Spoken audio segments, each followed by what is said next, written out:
사랑합니다. 이 예배를 드린 것은 다 성령의 감동으로 성전에 나와서 예배드리고 있는 줄로 믿습니다. 성령의 위로와 하늘의 기쁨이 충만하시기를 주의 이름으로 축복합니다.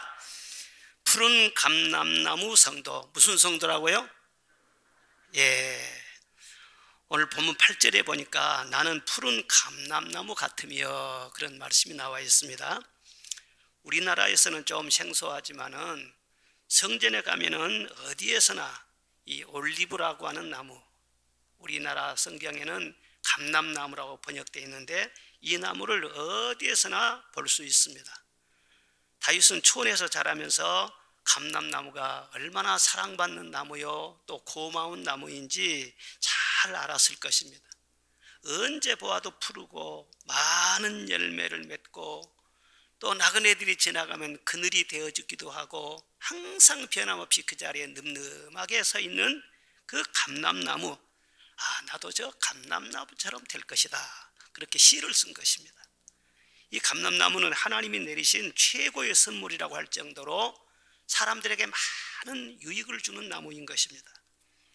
요즘은 우리나라 식탁에도 많이 올라오는데 그 열매는 절임을 해서 반찬으로 먹습니다. 또 올리브 기름은요, 불포화 지방이라고 해서 만병통치약으로 알려지고 있습니다. 상처를 치유할 때도 바르기도 하고 또 화장품 재료로 사용도 되고 또 성전에 불을 밝히는 데 사용되는 이 기름도 바로 감람류입니다. 성경에 나오는 기름의 99%가 다 이 감람류로 다 통할 정도로 어디에서나 쓰여지지 않는 곳이 없을 정도로 그렇게 널리 쓰여지고 있는 기름인 것입니다. 그 제목은 나뭇결이 아름답고 단단해서 잘 썩지를 않습니다. 그래서 아주 고급 조각품을 만들 때 사용되는데 이 지성소 안에 법궤를 제작할 때 법궤를 덮고 있는 그룹을 이 감람나무로 조각해서 금으로 씌웠다는 그런 말씀이 성경에 나오고 있습니다. 법궤 전체는 다 시띠나무라고 하는 아카시아 나무로 만들었어요. 그런데 그 중에서도 제일 중요한 부분, 이 그룹들만 이 감람나무로 제작이 된 것입니다. 또 왕궁이나 성전을 찍을 때 부분적으로 문짝이라든가 문설주 그런 것 만들 때 사용을 했어요. 이건 너무 귀한 나무이기 때문에 큰 부자나 왕이 아니면은 사용할 수 없었습니다. 그렇게 귀한 나무이기 때문에 이런 나무를 함부로 베어버린다든가 그것은 아주 큰 범죄에 해당될 정도로 나라의 특별한 보호를 받았다고 합니다.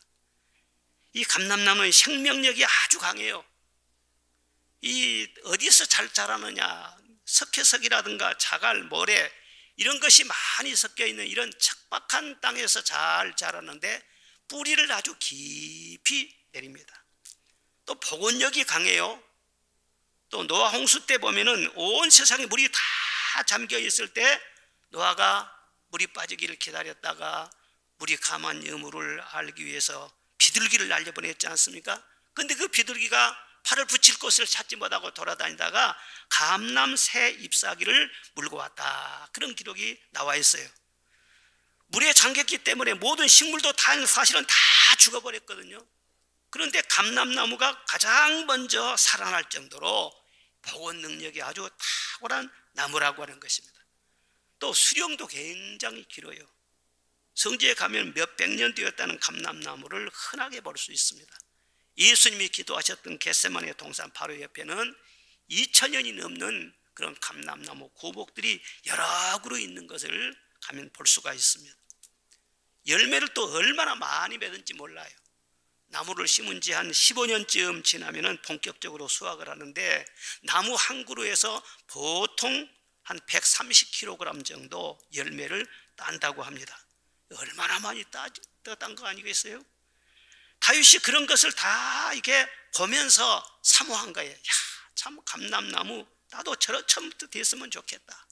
저렇게 사랑받고 사람들에게 유익을 주고 또 오래 되도록 열매도 풍성하고 결실이 그치지 않는 저런 나무가 되었으면 좋겠다, 그런 소원을 품고 노래를 한 거예요. 그런데 다윗의 일생을 보면 꼭 그와 같이 되고 있습니다.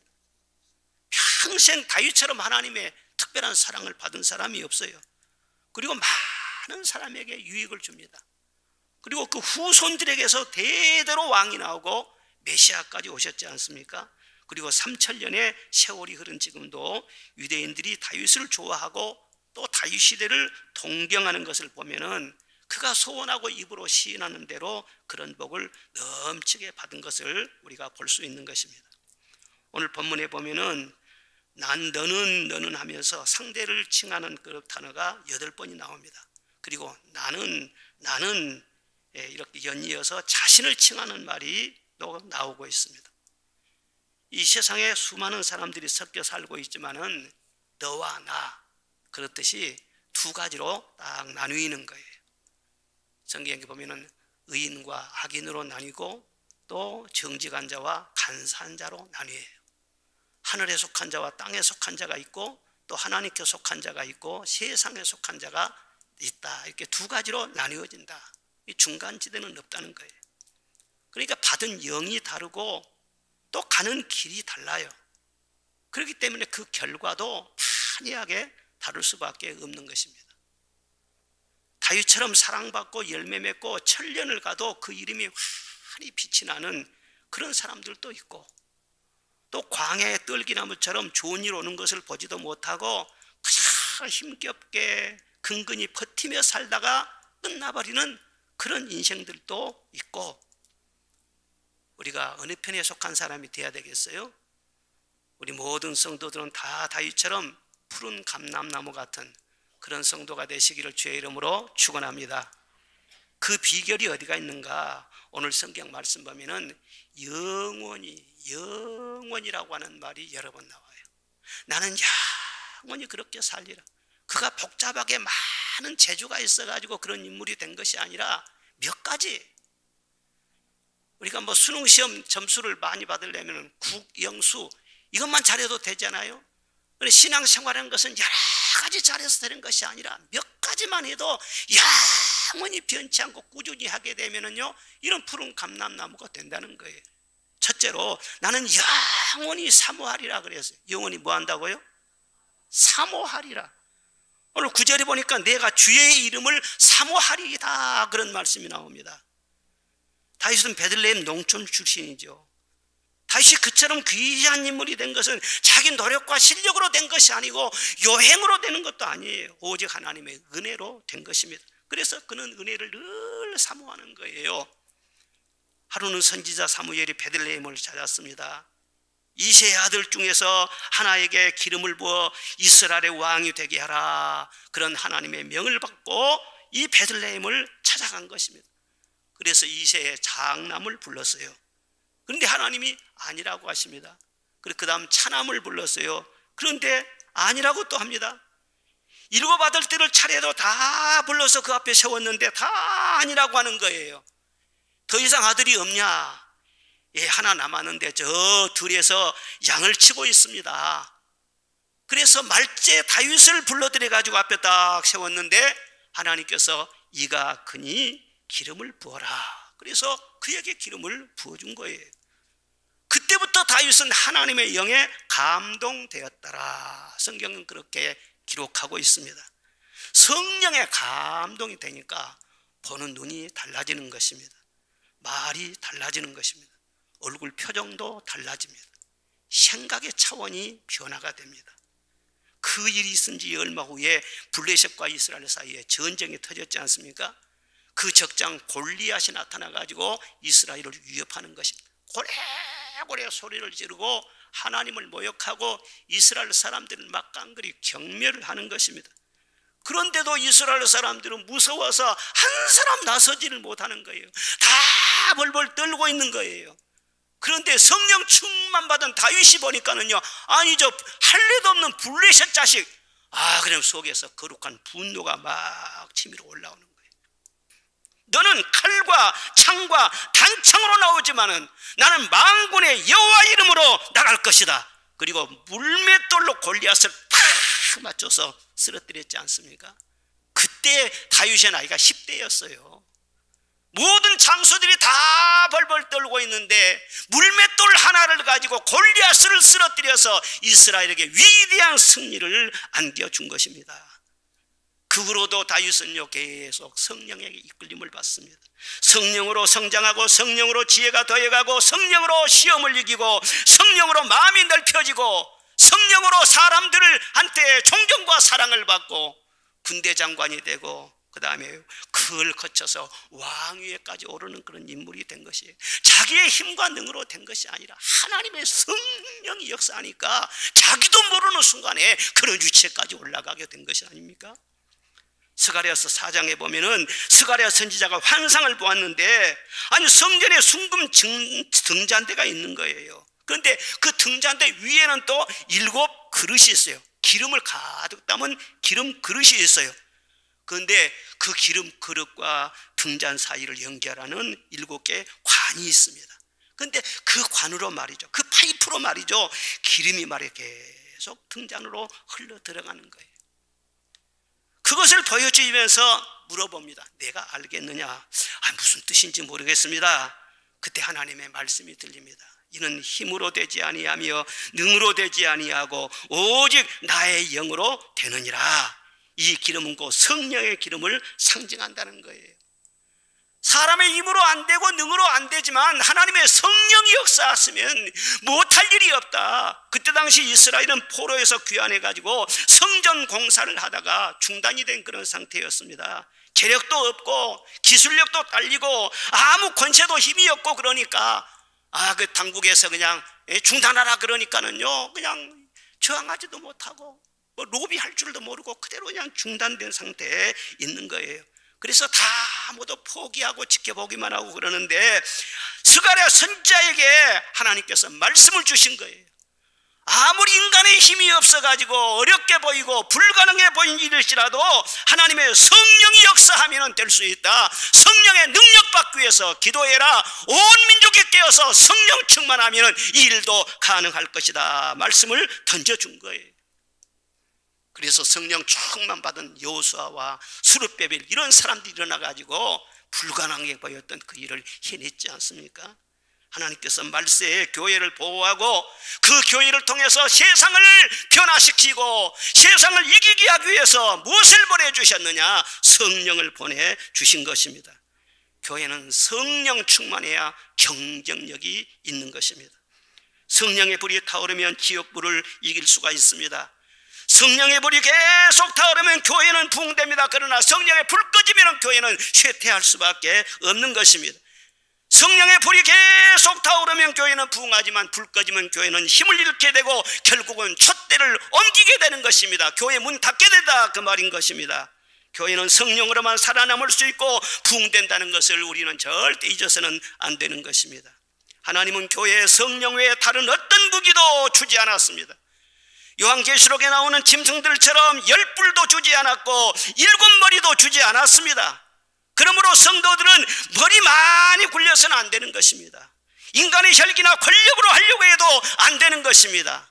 약한 것 같아도 부드러운 것 같아도 성령에 감동되어서 성령으로 해야 되는 것입니다. 그러면 안 될 것 같아도 일은 다 되는 것입니다. 약한 데다도 그 사람이 결국은 이기는 것입니다. 무시당하고 버림받은 것 같지만 그 사람이 나중에는 큰 영광을 차지하게 되는 것입니다. 초대교회 보십시오. 다른 거 하나도 없었지만 오직 하나가 확실했습니다. 성령으로 충만했습니다. 그랬더니 다 이겨내고 놀라운 부흥을 가져오지 않습니까? 지금도 그렇습니다. 성령 충만하면 귀신이 떠나가고 하나님의 나라가 이루어지는 것입니다. 성령 충만하면 기적이 나타나고 병마가 떠나가는 것입니다. 성령 충만하면 변화의 역사가 일어나게 되어 있는 것입니다. 우울하던 사람이 기쁨이 충만하게 되고 죽고 싶은 사람도 성령 충만 받으면 살맛이 나는 것이고 분노와 미움에 사로잡힌 그런 사람들도 온유와 겸손의 사람으로 변화되는 것입니다. 성령 받아보십시오. 늘 바람기 있고 이리저리 돌아다닌 그런 창녀 같은 사람도 성녀가 될 수 있는 것입니다. 욕심 많은 사람도 사랑과 섬김의 사람이 될 수 있습니다. 사기꾼이 사명자가 될 수 있습니다. 어떤 죄에 빠진 그런 사람도 성령이 임하기만 하면 회개하고 새 사람으로 변화되는 역사가 일어나게 되는 것입니다. 다윗이 그 많은 시편, 여러분 요즘 시편 읽죠? 시편 읽으면서 감동이 안 됩니까? 저는 다윗도 나와 똑같은 하나님 믿고 사는데 어쩌면 이렇게 이 아름다운 시가 그 속에서 나왔을까 생각하면 감탄이 안 나올 수가 없어요. 어떻게 해서 그런 위대한 시를 이렇게 쓰게 되었습니까? 간단합니다. 성령께서 영감을 주셨으니까. 성령은 모략과 재능의 영이요 또 지혜의 영이라고 말씀해서 시상을 성령께서 주신 거 아니겠어요? 성령이 다 그 속에 역사하니까 그 수많은 전쟁 다 이겨냅니다. 시험을 이겨냅니다. 기적을 체험합니다. 왕이 올라간 다음에도 나라를 얼마나 잘 다스린지 모릅니다. 왕이 되어도 불행한 왕들이 많습니다. 저주받은 왕들이 많습니다. 역사에 어점을 남기는 그런 왕들도 많이 있습니다. 그런데 다윗과 같이 그렇게 영광스럽고 이스라엘 모든 백성들로부터 대대로 사랑받는 왕이 어디가 있겠어요? 어떻게 정치를 했길래 성령으로 정치했기 때문에 그렇게 된 거 아니겠어요? 사랑하는 여러분, 말세를 어떻게 살아가려고 하십니까? 성령으로 사시기를 주의 이름으로 축원합니다. 아무리 과학 문명이 첨단으로 발전하고 AI 시대라고 할지라도 과학 문명 가지고는 생명을 살릴 수 없는 것입니다. 죄와 마귀의 유혹을 이길 수도 없고 환난을 막을 수도 없는 것입니다. 그런데 성령의 전신갑주를 입고 성령 충만하면은 하늘의 기쁨이 우리에게 주어지게 될 줄로 믿습니다. 그 속에 지혜를 주십니다. 세상을 이길 수 있는 담대함을 주십니다. 돕는 사람을 붙여주시고 비상시에는 천사라도 보내주시어서 그를 보호하여 주시고 살 길을 열어주신다는 것을 믿으시기를 바랍니다. 이미 우리에게는 성령이 임하셨어요. 그러면 성령으로 살아야 할 것 아니겠습니까? 학생들은 성령으로 공부를 해야 돼요. 엄마들은 성령으로 자녀 교육도 해야 돼요. 직장생활도 성령으로 해야 돼요. 사업도 성령으로 해야 돼요. 성령의 인도함 받고 성령의 도움을 받고 성령의 보호를 받아서 이 세상에서 간증거리를 만들며 살아가는 여러분 되시기를 주의 이름으로 축원합니다. 성령으로 살면 차원이 다른 것입니다. 3차원에 사는 삶이 4차원에 사는 것하고 똑같은 것입니다. 요즘 유튜브 여러분 많이 보시죠? 근데 유튜브 보니까 참 별 쓰레기 같은 그런 것들이 많이 올라와요. 그런 것은 안 보는 것이 좋고, 그런데 유튜브에서 좋은 자료들이 많이 나와요. 그러니까 그런 자료들은 또 공부도 되고, 그래서 선별을 잘해야겠다 그런 생각이 들어요. 근데 지난주에 제가 어떤 간증을 하나 내가 들었어요. 조지 포먼이라고 여러분 아십니까? 미국의 유명한 헤비급 챔피언이야. 복싱 챔피언. 그가 말이죠, 얼마나 위대한 선수냐면은 뭐 핵주먹이 타이슨이라고 그러지만 타이슨하고 비교가 안 돼요. 그는 78승 68KO를 거둔 사람이에요. 복싱을 모르니까 알아야지. 놀라지도 않잖아요. 나는 고등학교 1학년 때 복싱을 한 적이 있어요. 함부로 덤비지 마세요. 이건 대단한 기록입니다. 그런데 그렇게 잘 나가던 선수가 1977년도에 경기에서 KO 피해를 당하게 되는 거예요. 되게 맞아갖고 완전히 기절해버렸어요. 그래 깨어나가지고 다시 이제 라카룸으로 옮겼는데 거기서 다시 쓰러져가지고 혼수 상태에 빠지게 됩니다. 근데 그 사이에 자기 영혼이 빠져나와가지고는요 지옥불 속으로 막 빨려 들어가는 거예요. 예? 지옥불이 엄청나게 뜨거운데 거기로 막 계속 빠져 들어가는 거예요. 안 들어가려고 몸부림을 치고요, 아우성을 치고요. 그래도 막 소용이 없어요. 점점 불 속으로 계속 빠져 들어가는 겁니다. 그런데 그때 갑자기 예수님이 나타나시더니요 손을 쫙 잡아서 그 지옥 불 속에서 그를 건져 주신 거예요. 그가 깨어난 후에 어릴 때 믿었던 예수님을 다시 믿게 됩니다. 그리고 모든 것을 다 끊고 예수님을 위해서 살아야 되겠다. 그리고 복싱도 이제 그때부터 안 했어요. 청소년들에게 복싱을 가르치면서 하나님 말씀을 전하고 하나님 말씀을 잘 공부하면서 나중에는 신학교 가가지고 목사 안수까지 받게 됩니다. 그러면서 구호활동도 하고 어린애들 돌보는 그런 일도 하고 오직 선교하는 일에 힘을 내는 거예요. 그런데 주의 일도 하다 보니까는 돈이 필요하거든. 그래서는 조지 포먼에게 돈을 많이 사람들이 후원을 해줬어요. 그런데 돈 들어갈 때는 많고 아무리 후원을 해주어도 이게 부족하고 어떻게 하면 좋나 하고 하나님 하면서 기도를 했어요. 기도했더니 네가 할 수 있는 것이 무엇이냐? 저는 복싱밖에 못합니다. 그러면 다시 복싱을 해라. 감동을 받아가지고 아니 은퇴한 지 10년 만에 40세 나이에 말이죠. 이건 복싱 선수로는 할아버지입니다. 그런데 주의 일을 위해서 다시금 링에 섰지 않습니까?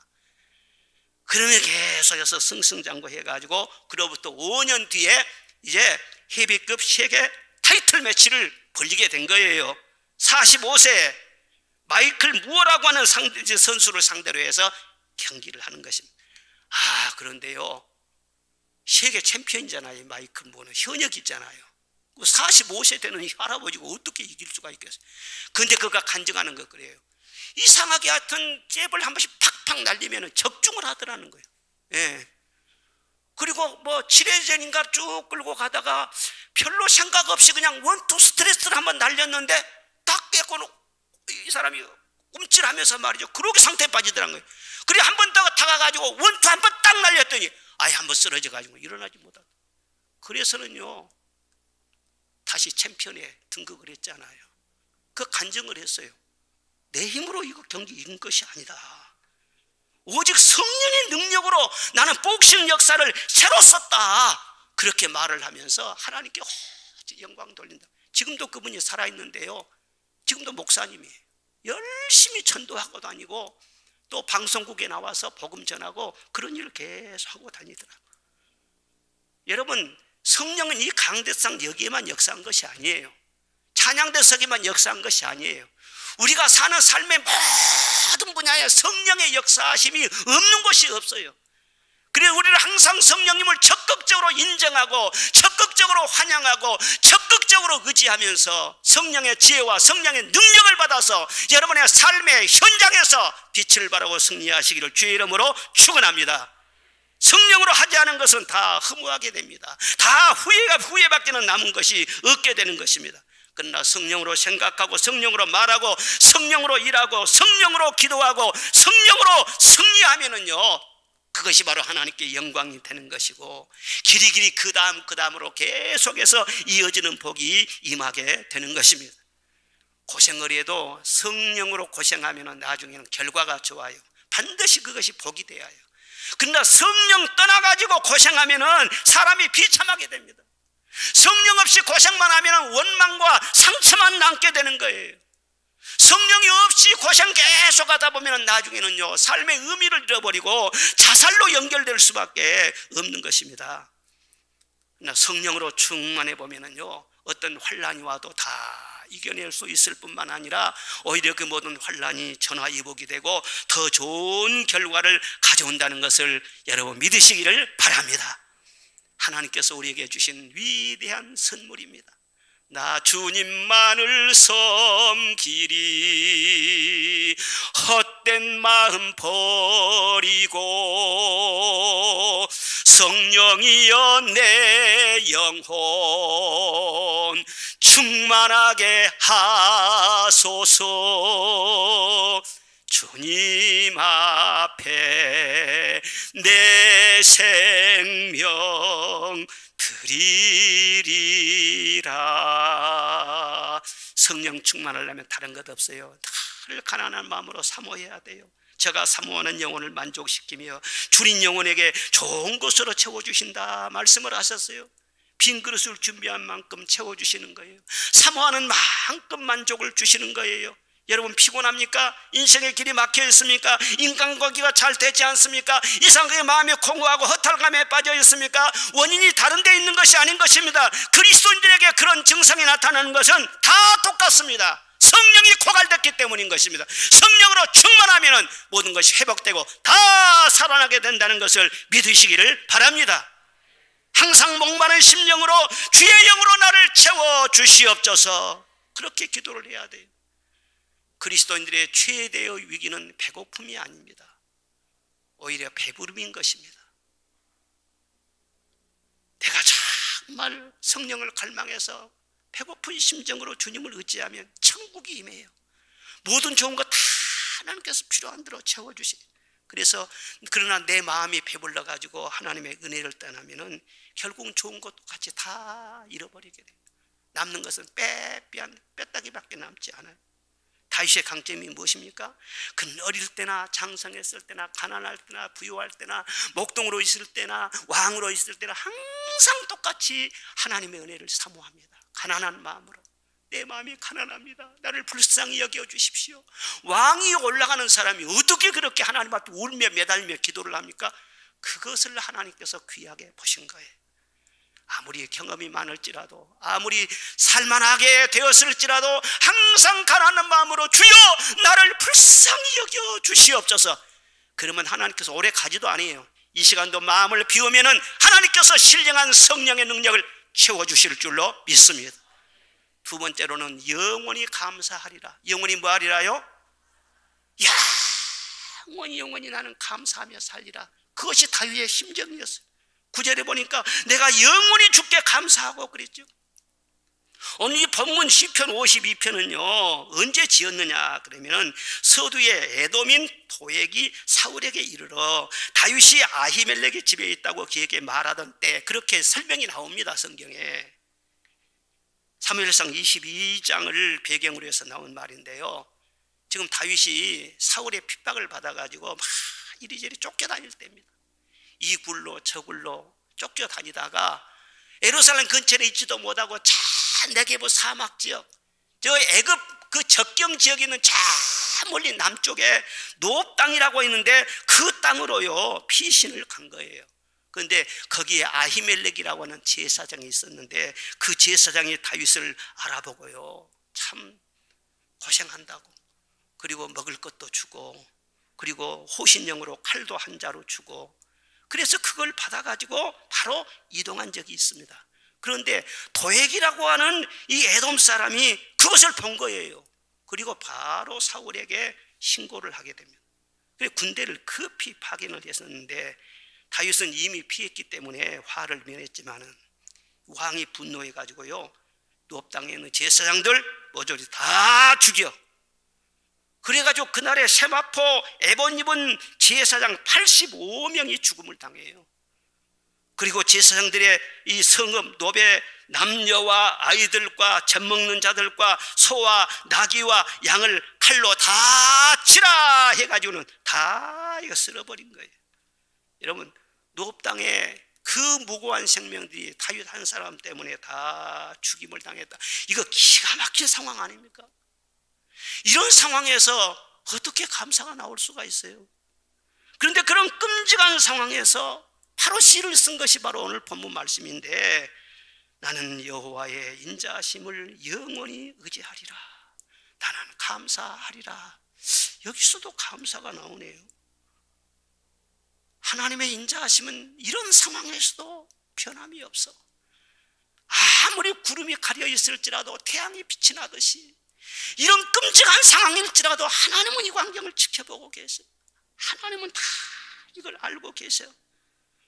여러분 좋은 일이 있을 때 감사하는 것도 귀하지만은 도저히 이처럼 감사할 수 없는 환경에서 감사할 때 하나님께서 그것을 더 기억하시지 않겠습니까?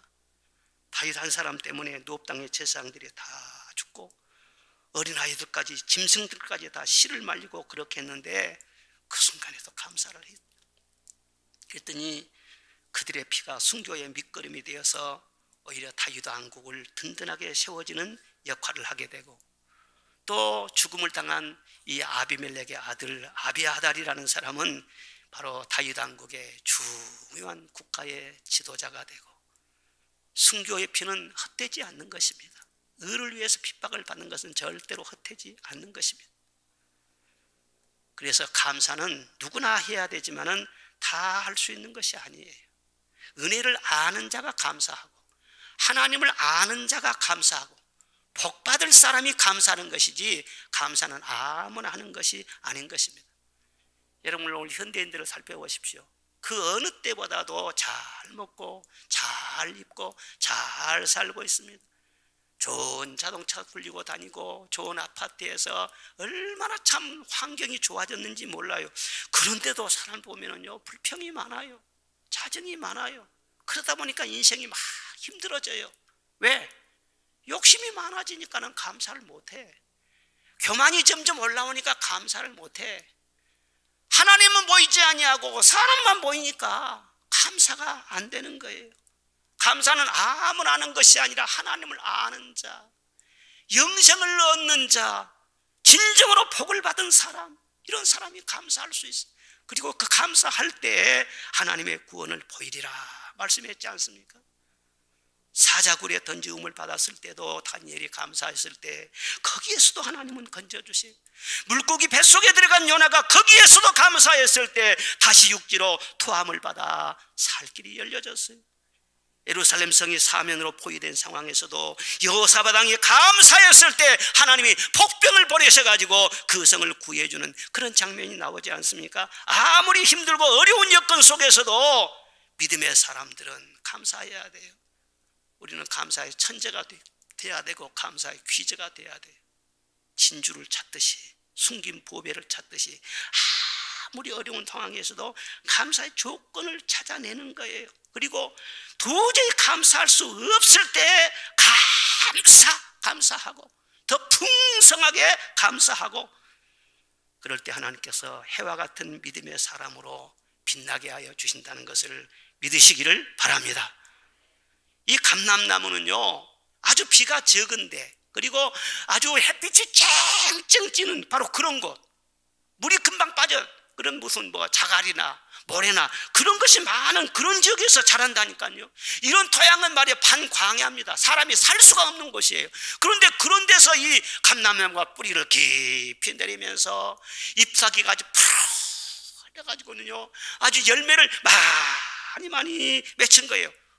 꼭 그 감람나무는 사람들이 지나가면 한 소리씩 한 것 봐라. 나 봐라. 이렇게 척박한 땅에서도 내가 이렇게 불평하지 않고 잎이 푸르르고 꽃을 피우고 때만 되면 좋은 열매를 맺고 있지 않느냐. 당신들은 좋은 환경에 살면서도 왜 그렇게 감사할 줄 모르냐. 아직 감람나무가 한 수를 가르쳐준 것 같지 않아요? 다윗의 환경이 꼭 그랬어요. 너무너무 척박한 그런 환경이었어요. 그런데도 그 속에서 찾고 감사의 조건을 찾은 거예요. 그래서 다윗의 감사를 보면 하나님을 인하여 감사하는 것이 제일 많아요. 환경을 때문에 감사한 것이 아니고, 무슨 일이 잘 때 때문에 감사한 것이 아니고, 돈 많이 벌어서 감사한 것이 아니고, 하나님 때문에, 하나님이 지금 나와 함께하고 계시기 때문에, 하나님이 모든 것을 다스리시기 때문에. 시편에 보면 내가 전심으로 하나님께 감사하리이다. 내가 잠잠하지 아니하고 감사하리이다. 내가 서원하며 감사하리이다. 감사하고 또 감사하리이다. 크게 감사하리이다. 감사로 충만한 모습을 볼 수가 있습니다. 이렇게만 하면은요, 다 우리 푸른 감람나무가 되는 거예요. 아멘 한 사람만 되는 거예요. 명절 뒤에는 보면은요, 이상하게 아멘 소리가 적어져요. 유명한 베토벤은 이 땅을 떠날 때도요, 감사하며 세상을 떠났대요. 젊은 나이에 세상 떠났잖아요. 그런데도 하나님 나를 여기까지 이끌어 주시고 좋은 곡들을 많이 작곡하게 해주셔서 감사합니다 하고 천국으로 올라갔다는 거예요. 지금 우리 권사님 한 분이 수술을 받고 회복하는 과정에서 과다출혈이 있었어요. 그래가지고 상당히 지금 어려운 상황입니다. 오늘 난 예배 드린 다음에도 전화를 바로 좀 해봐야겠는데, 어제 저녁에 그랬어요. 그 권사님을 위해서 기도를 하다가 이제 설교 준비를 중단하고 이제 그 가족들에게 이제 전화를 또 해봤어요. 전화를 해봤는데 지금도 지금 어려운 상황이라는 거예요. 목사님 기도해 주십시오. 그래서 저도 참 마음이 답답했어요. 그래서 그 집사님한테 물었습니다. 우리 권사님 지금 연세가 어떻게 되죠? 63세입니다. 그런데 목사님 심장 수술을 한 지 지금 30년이 됐습니다. 30년째 그동안 하나님 은혜로 잘 산 겁니다. 그런데 지금 이제 생명에 이제 위독한 그런 상태에 있는 거예요. 그래서 내가 기도를 쭉 해주면서, 물론 회복을 위해 기도했죠. 낫게 해주십시오. 살려주십시오. 그러나 한편으로 감사했어요. 이미 30년 전에 돌아가실 분이 그런데 심장수술을 잘 받게 하셔서 30년이라고 하는 세월을, 수명을 연장시켜 주셨다. 산 것도 감사하고, 언젠가 하나님 앞에 부름을 받을 때 부름을 받는다 할지라도 그만큼 생명의 연장을 받고 그렇게 하나님의 복을 받고 살았으니 참 감사할 수밖에 없겠구나, 그런 생각이 들었어요. 우리도 지금 이 땅에 살고 있는 자체가 하나님의 기적이요 은총인 것을 믿으시기를 바랍니다. 그리고 감사해야 돼요. 감사하며 살다가 감사한 가운데 천국 올라가야 돼. 이게 바로 푸른 감람나무 성도인 것입니다. 마지막 세 번째로는 영원히 의지하리라. 영원히 뭐 하리라요? 의지하리라. 8절에 하나님의 인자하심을 영원히 의지하리로다 말씀을 하고 있습니다. 나는 영원히 하나님만을 의지하겠습니다. 나는 오직 하나님 한 분만을 굳게 믿고 의지하겠습니다. 바로 그런 마음의 결단이에요. 우리가 누구를 믿어야 됩니까? 하나님 한 분을 믿고 사는 것이죠. 여러분, 가장 행복한 사람은 어떤 사람입니까? 믿음이 있는 사람이에요. 반대로 가장 불행한 사람은 어떤 사람입니까? 믿지 못하는 사람이에요. 이 젊음이란 것은 돈 주고도 못 사는 아주 천금보다 귀한 것인데도 젊은이들이 믿음을 잃어버리십시오. 예? 자기 자신에 대한 믿음을 잃어버렸어요. 자신감이 없어요. 그러면은요, 모든 것 다 잃어버립니다. 하고 많은 날 헛되이 보내면서 방황하면서 오히려 그 엄청난 자산을 갖고 있으면서도 죽고 싶다고 말하는 사람들도 나오는 거예요. 돈이 아무리 많아도 믿음이 없으면은요, 그 돈 써보지도 못하고 남 좋은 일을 다 하고 말이죠. 그리고 그냥 움켜쥐고만 살다가 세상 떠나는 사람들도 많이 있는 거예요. 음식을 앞에 두고도 믿음이 없는 사람은요, 음식을 맛있게 먹을 수가 없어요. 아유, 이것이 몸에 좋은 것인가 안 좋은 것인가, 이거 먹다가 뭐 혈관이 막히지는 않은가, 이것이 무슨 자연산인가, 이건 조미료가 들어갔는가 뭐가 들어갔는가, 아이고 이 머리 복잡하니 언제 음식 맛을 즐길 틈이 있겠어요. 음식 맛있게 먹는 것이 3대 축복 중에 하나라겠는데 믿음이 없으면 이런 복도 누리지를 못한다니까요. 무신론자 쇼펜하우라는 사람 여러분 아시죠? 그분이 나이가 60이 되었을 때도 여행을 하면은요, 꼭 강아지 한 마리씩 데리고 다녔다는 거예요. 왜냐 그러면은요, 어디를 가서나 음식을 먹을 때 먼저 강아지에게 먹여본다는 거예요. 그리고 이상이 없을 때 그 다음에 자기가 먹는다는 거예요. 그 음식을 먹을 때도 누가 독약을 넣지 않았을까, 이렇게 늘 의심하고 다니는 사람이 쇼펜하우, 자살을 방조했던 아주 무신론자 중에서도 아주 대장입니다. 얼마나 불행한 사람입니까? 결과가 좋지 않죠. 여러분, 그 음식을 먹을 때도 그냥 고루 먹고 그냥 적당하게 먹고 하나님이 주신 것인 줄 믿고 감사함으로 먹고 그러면 되지 않겠어요? 보약이 따로 없는 겁니다. 감사함으로 먹으면 모든 음식이 다 보약이 되는 것입니다. 감사함으로 물을 한 모금 마셔도 이것도 보약이 되어요. 빗속으로 들어가서요, 열심히 지금 일을 할 거예요. 설교 잘 할 수 있도록 에너지를 막 줄 거예요. 할렐루야. 믿음이 최고예요. 부부간에도 깨가 쏟아지게 살다가도요, 의심이 들어가 보십시오. 의초증이 들어가고 의부증이 들어가고, 그러면 순간적으로 싸늘해져 버립니다. 그렇게 행복하게 살던 사람이 의심이 틈타면은요, 그냥 지옥을 경험하는 거예요. 이번 설에 또 어디 가서 누구를 만나고 왔냐, 이번 또 전화에 또 누구 전화를 받았냐, 이거 얼마나 복잡하겠어요? 믿지 못하면 서지도 못해요. 믿음 잃어버리면 삶의 의미도 다 잃어버려요. 믿음이 무너지면 몸과 마음이 병들 뿐만 아니라 살아남을 수도 없어요. 이렇게 믿음이 귀한데도 왜 믿지 못하는 건가? 인생 살아보니까는요, 믿을 것이 없더라는 거예요. 늘 속았어요. 세월에 속고 사람에게 속고, 결혼이라고 했는데 또 남편에게 속고 아내에게 속고 또 자기 자신에게도 속아요. 내가 정말 이렇게 잘 될 줄 알고 결단하고 했는데 말이죠, 자기 꾀에 또 자기가 속았다는 것을 나중에 알게 돼요. 여행을 바라지만 그 여행도 한 번, 두 번이지 먹혀 들어가지 않는 거예요. 그래서 실망하고 더 실망하고 기대가 무너지다가 나중에 아예 단념을 해버리는 거예요. 아이고, 믿을 것이 하나도 없구나. 믿고 싶은데 믿을 것이 없어. 믿고 싶은데 믿을 놈이 없어. 그것이 세상 사람들이 하는 말이 아니겠어요? 그렇죠. 세상이 다 흔들리고 진동하는데 누구를 믿겠습니까? 오직 하나님은 변함이 없으십니다. 하나님은 반석이십니다. 하나님은 영원하십니다. 흔들리는 것을 믿으면 나도 같이 흔들리는 거예요. 그런데 영원히 변치 않은 하나님 한 분만을 다윗처럼 딱 믿으면은요, 그 사람은 절대로 흔들리지 않는 거예요. 오늘 7절 보니까 이 사람은 하나님을 자기 힘으로 삼지 아니하고, 그런 말이 나옵니다. 하나님을 믿지 않는 사람들이 다 그렇게 되는 거예요. 그러니만 나는 오직 하나님만 의지하리로다. 시편 46편에 하나님은 우리의 피난처시요 힘이시니 환난 중에 만날 큰 도움이시라. 그러므로 땅이 변하든지 산이 흔들려 바다 가운데 빠지든지 바닷물이 흉룡하고 뛰놀든지 그것이 넘침으로 산이 요동할지라도 우리는 두려워하지 아니하리로다. 이 하나님 한번 굳게 믿으면 굳게 설 줄로 믿습니다. 아무리 믿을 것이 없고 불신풍조가 넘치는 이 세상에 산다고 할지라도 우리 모든 성도들은 하나님 한 분 확실하게 믿고 굳게 믿고, 그래서 모두 다 감람나무 성도가 되시기를 주의 이름으로 축원합니다. 믿음이라고 하는 것은 모든 사람의 것이 아니라고 했습니다. 다 믿고 싶은데 다 믿을 수 있는 것이 아니에요. 믿음이란 것은 하나님이 은혜로 주신 것입니다. 내가 만들어내는 것이 아니라 성령이 은사로 주시는 것이 믿음인 것입니다. 그래서 우리는 이 믿음 가진 것을 귀하게 여기고 보화처럼 여겨야 돼요. 그런데 은사로 하나님께서 믿음을 주시기는 했지만 그 믿음을 지키고 그 믿음을 자라게 하고 그 믿음이 변질되지 않게 하고 그 믿음이 열매 맺게 하는 것은 사람의 몫인 것입니다. 다윗은 그런 것을 잘했어요. 다윗이 잘한 것은 믿음을 정금처럼 소중하게 여기고, 그리고 그 믿음은 절대로 잃지 않도록요 굳건히 지키는 것입니다. 그는 왕이 되려고 하지도 않고요 부자 되려고 한 것도 아니에요.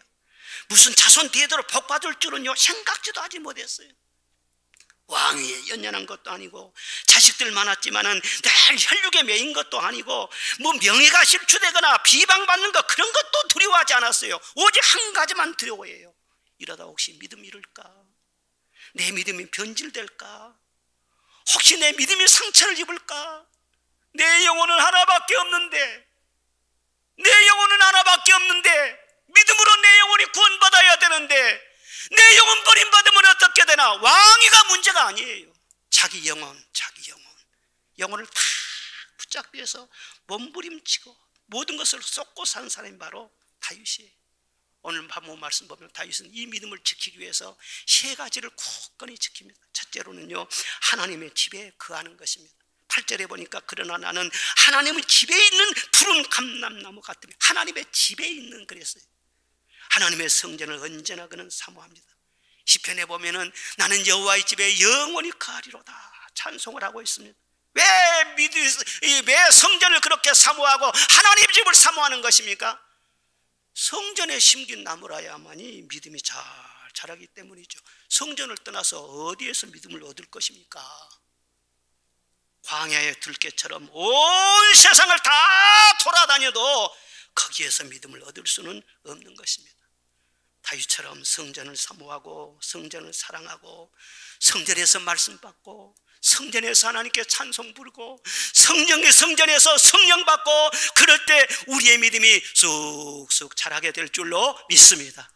평생 성전을 떠나지 아니하고 성전에서 하나님을 늘 사모하면서 은혜를 받으며 평생 믿음의 나무가 점점 자라게 될 줄로 믿습니다. 대대로 믿음의 사람들이 되어질 줄로 믿습니다.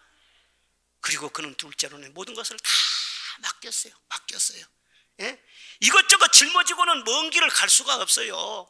정신적으로 영적으로 짐을 많이 지면은요 믿음도 힘이 들어가고 견디지를 못하는 것입니다. 그래서 다 맡겨요. 현대인들은요 짐을 많이 안 지려고 그러잖아요. 세계에서 택배가 제일 발달된 나라가 대한민국이래요. 예? 그냥 조금도 힘든 것은요 들고 다니려고 하지 않아요. 그런데 왜 그냥 맡기기는 잘하면서 영적으로 짐을 많이 지는지, 그냥 쓸데없는 염려, 근심, 걱정 다 둘러매고, 자식들 걱정 다 둘러매고, 한날에 괴로우면 그날에 속하다고 했는데 내일 염려까지 하냐고 10년 후까지 염려하고, 아예 손자 하나 나누면 말이죠 나중에 시집갈 것까지 그때부터 걱정을 안 해도 염려를 만들어서 져요. 그리고 다윗은요 참 너무너무나 원수들이 많았어요. 다윗을 괴롭히는 사람들도 많았어요. 오늘 본문에 나오는 사울, 그런 잔인한 사람 어디 있습니까? 예? 에돔 사람 도액, 날카로운 삭도와 같은 혀로 말이야 나발나발나발 하면서 말이야 다윗을 싹 고소를 하는 거예요. 원수 아닙니까? 그런데도 다윗은 보복하려고 하거나 내가 저 원수를 내가 복수해야 되겠거나 그런 마음 갖지 않습니다. 그들도 하나님께 맡깁니다. 하나님 앞에서 영원히 너를 멸하실 것이다. 내 장막에서 너를 하나님이 뽑아내실 것이다. 네가 살아있는 땅에서 내 뿌리를 빼실 것이다. 말씀으로 딱 정리를 해버리고 원수 갚는 것은 하나님께 맡겨버립니다. 여러분, 악역은 하나님께서 우리에게 피를 묻히게 하지를 않아요. 악역은 나한테 맡기라는 거예요. 왜? 네가 악을 제거하기 위해서, 네가 복수하기 위해서, 네가 또 악한 짓을 하다 보면은 네 손에 피를 묻히게 되고 악은 또 하나의 악을 만들어낸다는 거예요. 분을 그치고 노를 버려라. 또 하나의 악을 만들 뿐이라 말씀을 했잖아요. 이 세상에 불의하고 악한 일들이 많은데 다 내가 그것을 응징하려고 하고 그러다 나도 같이 수렁에 빠져드는 거예요. 같이 나도 악한 사람이 되는 거예요. 그런데 다윗은요, 선을 딱 긋습니다. 그리고 하나님께 다 맡깁니다. 하나님께서 그 원수들을 어떻게 하셨을까요? 나중에 깨끗하게 제거해버려요. 그리고 다윗은요 쫙 높여주십니다. 염려도 근심도 원수 갚는 것도 맡기시기를 바랍니다. 같이 미워하고 악담 부담하지 말라고. 똑같은 사람 돼요. 그리고 그는요 믿음의 말을 합니다. 푸른 감람나무라고 하는 말이 언제 나왔는가? 인생 최대 위기를 맞았을 때 나온 말이 아닙니까? 그렇게 이 높당에 피바람이 일어나고 그 엄청난 끔찍한 그런 사건이 터졌을 때 그는 하나님의 인자하심을 바라면서 그래도 나는 푸른 감람나무 같으리로다. 믿음이 뭡니까? 그 사람 말이 곧 믿음인 것입니다.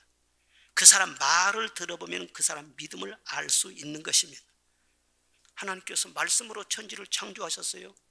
그리고 하나님께서 우리에게 왕적인 권세를 주셨는데 우리도 말로서 창조하라는 거예요. 말로서 마귀를 다스리라는 거예요.